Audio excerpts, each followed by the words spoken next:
आप सभी का इस क्लास में स्वागत है। इस क्लास में यूपी ट्रिपल एसएससी पेट एग्जाम के लिए रीजनिंग से संबंधित कुछ बहुत ही महत्वपूर्ण क्वेश्चन को लाया गया, सेम आपके एग्जाम के पैटर्न के अनुसार।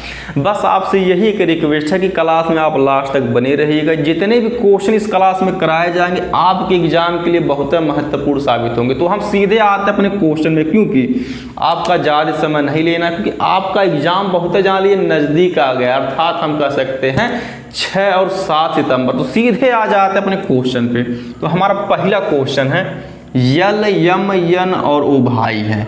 यल ओ की अपेक्षा काला है, यन सबसे अधिक गोरा है, यम ओ की अपेक्षा गोरा है, सबसे काला कौन। अगर हम लास्ट में अगर पढ़ेंगे लिखा सबसे काला कौन है। पहली बात तो यह है इस क्वेश्चन में है 4 लोग।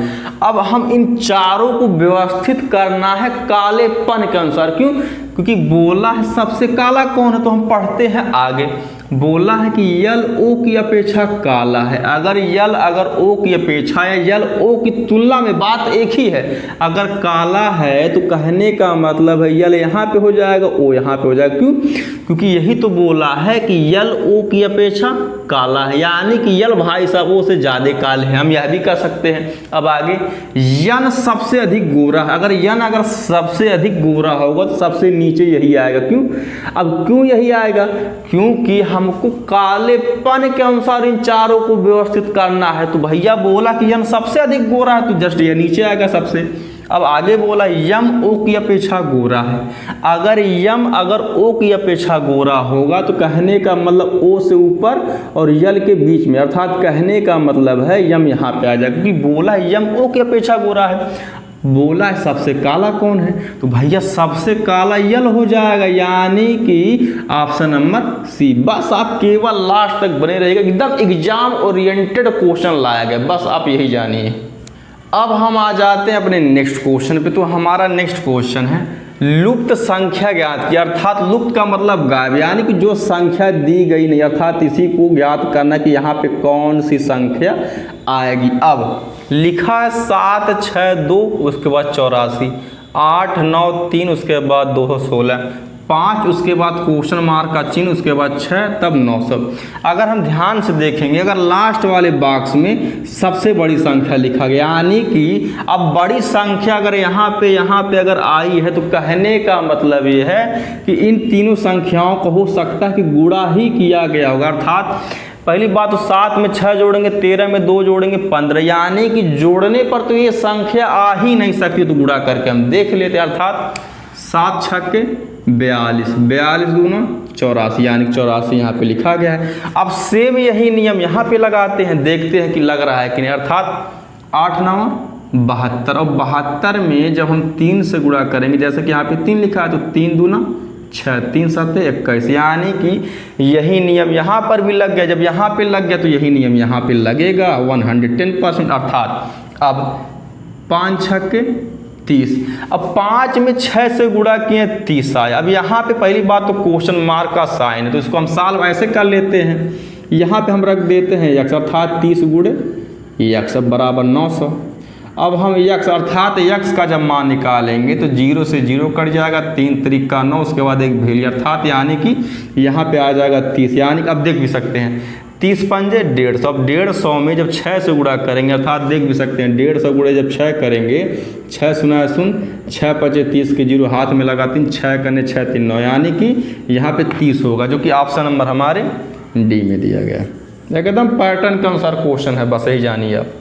अब हम आ जाते हैं अपने नेक्स्ट क्वेश्चन पे। तो हमारा क्वेश्चन है यदि कलम मेज है, मेज पंखा है, पंखा कुर्सी है और कुर्सी छत है, तो एक व्यक्ति किस पर बैठेगा। अगर कभी भी अगर इस प्रकार का क्वेश्चन अगर एग्जाम में दिखता है तो इस सेंटेंसवा को पूरा नहीं पढ़ा जाता है। जैसे कि बोला है एक व्यक्ति किस पर बैठेगा, तो व्यक्ति भैया बैठता है कुर्सी पर। अब कुर्सी को क्या बोला गया हम यह देख लेते हैं। अर्थात अब यही देख सकते हैं, और कुर्सी छत है। अब जब व्यक्ति जब कुर्सी पर बैठता है और बोला कुर्सी छत है, तो भैया छत इसका आंसर हो जाएगा, यानी कि ऑप्शन नंबर सी। अब हम आ जाते हैं अपने नेक्स्ट क्वेश्चन पे। तो हमारा क्वेश्चन है CAT, अर्थात कैट को लिखा गया है 3120, तो उसी प्रकार मैट को क्या लिखा जाएगा। तो हम यह देख लेते हैं कि कैट को 3120 लिखा क्यों गया। तो देखते हैं आप, अगर देखेंगे कि भैया सी की प्लेस वैल्यू होती है 3, अर्थात 3 लिखा गया है। उसी प्रकार से ए की प्लेस वैल्यू होती है 1, तो 1 भी लिखा गया है। और टी की प्लेस वैल्यू होती है 20, तो 20 लिखा गया। अर्थात कहने का मतलब ये है यहाँ पे सभी अक्षरों की प्लेस वैल्यू को लिखा गया है। तो उसी प्रकार से मैट की भी हम प्लेस वैल्यू लिख लेते हैं। अर्थात अब यम की प्लेस वैल्यू हो जाएगी 13 और ए की प्लेस वैल्यू होती है 1 और टी की प्लेस वैल्यू होती है 20। अर्थात मैट को 13120 लिखा जाएगा, जो कि ऑप्शन नंबर हमारे बी में दिया गया है।